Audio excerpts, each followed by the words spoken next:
Welcome back to my channel, everyone, the best place for youth, parents, and educators to learn about soft skills and education.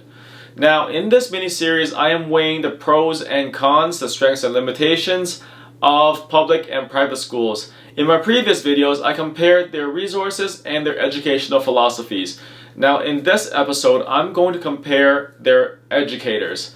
And so, if you haven't watched the previous videos yet, please go and watch them and then come back to this video, because a lot of the previous stuff is very important in framing your understanding of the context that I'm talking about in this video. Many people think that educators are the most important variable in an education. While that is somewhat true, you'll be surprised that it's not the most important thing, at least not according to social science. So I'll talk about what is the most important thing at the end of this video. But let's talk about educators first. Now, in terms of public and private educators, in Ontario, their training is essentially the same. Coming from an international teaching background, having taught in South Korea for 5 years, I've come to realize during my time abroad that Canadian educators are prized possessions abroad. We do relatively very well compared to American counterparts, New Zealand counterparts, Australians, British, or whatnot. We do generally pretty well. One of the main reasons why educators in the public system in Ontario are solid is because the system maintains a level of quality in terms of its support, its development, and its retention of good teachers. Because public education is regulated by the board, teachers generally have a good idea of how much they'll be paid, depending on their experience, depending on their background, depending on their training, and a variety of other things. So because of this predictability, public school teachers tend to hang around because it's very consistent. At the same time, public school teachers in Ontario have one of the best pensions in Canada. So yeah, it's a pretty awesome gig to be a public school teacher in Ontario. One of the main reasons for this very consistent system is because public school teachers have been unionized for a very long time. And because of the collective bargaining agreements that they're able to make, they have been able to fight for their rights as teachers to ensure they get very good benefits and a very good salary. However, at the very same time, being heavily unionized actually prevents bad teachers from being removed in the system. The flip side of that coin is that a teachers' union also protects incompetence and apathy. And I've heard anecdotally that this mostly applies to teachers who have secured a position or are on their way to retirement, so they're pretty much on their way out and they're not too worried about anything because the union will protect them. As a result, after a teacher has secured a position within the board,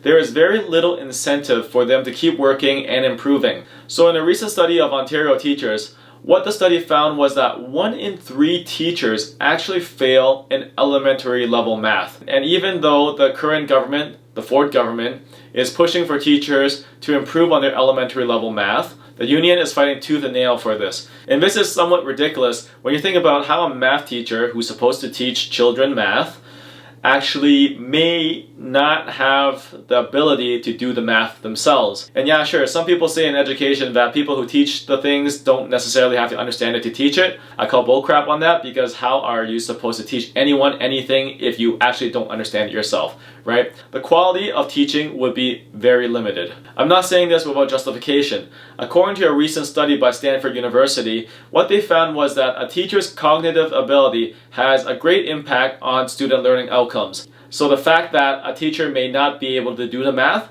is not going to help students very much. And this may be tolerated in public school systems. And another drawback is that teachers in public schools have to toe the line in terms of the collective bargaining agreement. So the Ontario College of Teachers negotiates the collective bargaining agreement on behalf of public school teachers in Ontario.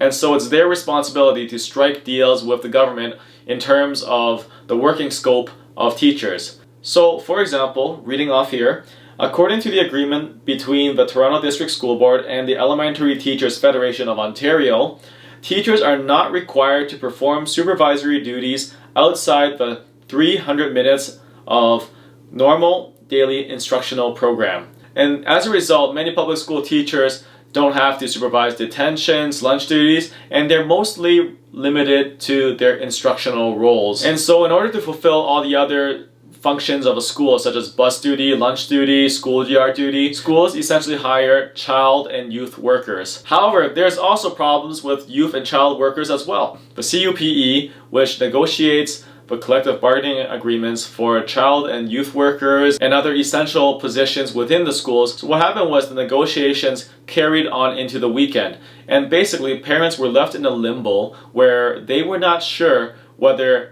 the school was going to take place on Monday. What happened was parents were essentially scrambling for services to look after their children while they had to go to work. A lot of private businesses actually got their businesses ready, whether it's arts camp or music camp or math camp, pretty much to get ready for the influx of students who will not be going to school and to meet the demands of parents who want childcare. So I have a friend who runs a music camp, and basically he prepared a music camp specifically for the students, and because the strike ended up not happening, everyone found out the night before that school was going to take place the next day, he basically had to take a loss for the money he spent in booking the rooms. So in Toronto, we have the GO train system, which transports people from the suburbs to downtown Toronto and back and forth through a train system. And word came out that the GO train may not have been functional that day because people needed to stay home to look after their kids. So basically, the whole of Ontario was almost crippled through these negotiations. These types of collective bargaining agreements for teachers, for youth and child workers, which compartmentalizes their roles and responsibilities, really limits what parents expect of teacher-student relationships from yesteryear. So basically, there are a lot of restrictions in terms of the physical contact you can have with the students, which is often a good thing, right? But the fact that you can't hug them or you can't express care and concern. Teachers can't stay after school to supervise detention duty. Teachers can't go on a lunch yard to supervise lunch duty. Basically, a lot of the relationships where you would expect teachers to build with students, these opportunities are all very limited. So in a public school context, everything, because it's so compartmentalized, is really limiting to creating an organic teacher-student relationship. Now, to be very clear, there are many excellent public school teachers that care genuinely for students and that want to give it their all to the students. However, the few bad fruits within the teacher ranks really gives all the teachers in Ontario a bad rep.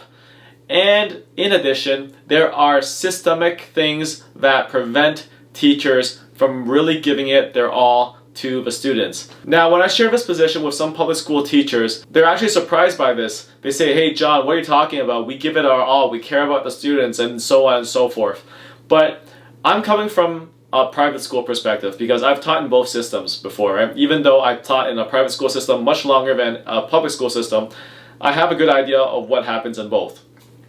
And essentially, in a private school system, a lot of these things will not happen. So when I was teaching in a private school, I taught in an international school in South Korea where people were forking out $20,000 to $30,000 US each year for the students to attend that school.